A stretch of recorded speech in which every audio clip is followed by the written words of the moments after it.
নমস্কার বন্ধুরা, আজকে একটা টপিক নিয়ে আলোচনা করব। অনেকে দেখা যাচ্ছে আমরা ছোট ছোট ভাইরা জিম করে, ছোট ছোট বোনেরাও জিম করে।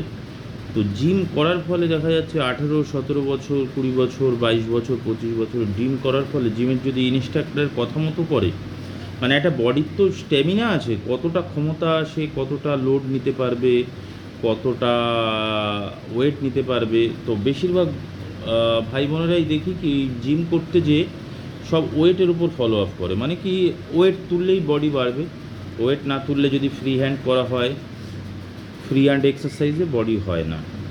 আর তাই ওয়েট তোলারই চেষ্টা করে।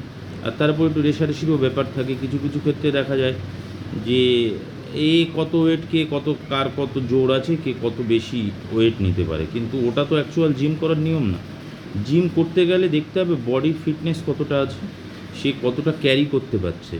যদি সে দেখা যায় 20 কিলো ক্যারি করতে পারছে, এবার সে যদি হঠাৎ করে 50 কিলো নিয়ে নেয়, সে তোলার সময় দেখা গেল প্রথম একবার দুবার করেও ফেললো ভুলবশত, কিন্তু আফটার ফিউচার দেখা যাচ্ছে তার কোমরে 5-7 দিন পর একটা চোট চলে এলো। এবার ওই চোট অবস্থায়ও সে দেখা যাচ্ছে রক্তের জোর আছে, তাও সে জিমে ওয়েট লিফটিং করছে, কিন্তু এই ক্ষেত্রে ক্ষতি হওয়ার আশঙ্কা খুব বেশি পরিমাণে। কোমরে যদি ধরুন স্লিপ ডিস্ক হয়ে যায়, স্লিপ ডিস্ক হলেও নার্ভের কম্প্রেশন হবে, স্পন্ডিলাইটিস হলেও যদি কম্প্রেশন হয়, এবার এটাই যদি ধরুন হওয়ার সাথে সাথেই যদি ডক্টর ওপিনিয়ন বা ফিজিওথেরাপিস্ট ওপিনিয়ন নিয়ে নেয়, খুব বেটার। আর যদি দেখা যায় সেটা 6 মাস 1 বছর ডিলে করে দিচ্ছে, তখনই আমাদের দেখা যাবে যে কোয়াডিপস হ্যামস্ট্রিং মাসেলগুলো পুরো প্যাজম হয়ে যায়।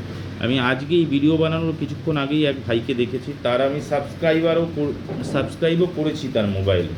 করার পরেই আমার মনে হলো যে আমি তো ভিডিও ছাড়ছি, তো এই টপিকটা নিয়ে কিছু আলোচনা করি সবার সামনে।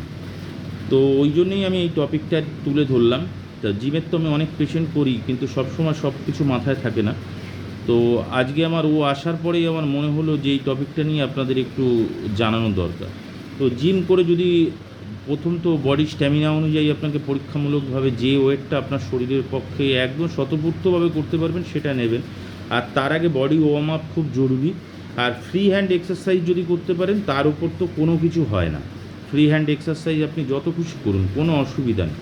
কিন্তু ওয়েট লিফটিং করার সময় ভালোভাবে চিন্তা ভাবনা করে, যদি ইনস্ট্রাক্টর থাকে তার পরামর্শ নিয়ে, তবেই আপনি যে কোনো ভারী হেভি ওয়েট অবশ্যই তুলবেন।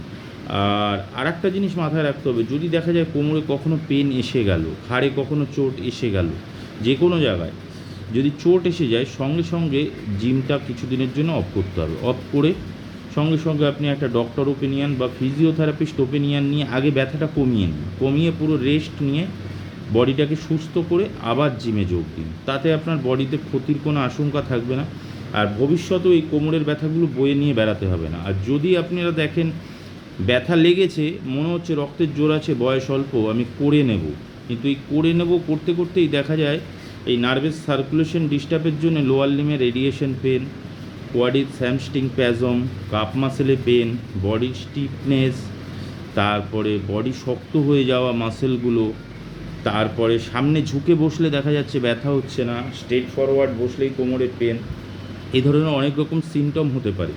তো এইটা আপনার যথাযথভাবে ওয়েট লিফটিংটা করতে হবে ইনস্ট্রাক্টরের মতামত নিয়ে। আর যদি সঙ্গে সঙ্গে পেন হয়, পেন হলে আপনার ডক্টর আর ফিজিওথেরাপিস্টের ওপিনিয়ন নিয়ে নিজের বডিকে আগে সুস্থ করুন, ব্যথা মুক্ত করুন, পেন থাকবে না। সুস্থ শরীরে আপনাকে জিম করতে হবে। অসুস্থ শরীরে জিম যত করবেন বা যত ওয়েট লিফটিং করবেন, ব্যথা তত ইনক্রিজ হবে, এক টাইমে এক্সট্রিম ব্যাপার চলে আসবে, এবার তখন আপনাকে বেড রেস্ট নিতে হবে। তো এই জিনিসটা মাথায় রাখবেন বন্ধুরা। এই জন্যেই আমি জিমের ব্যাপারে, আমার ওই ভাইটা এলো তাই আমি ভিডিওটা বানালাম। যদি আমার মতামত শুনে আপনাদের ভালো লাগে, একটা কমেন্টস করবেন। নমস্কার।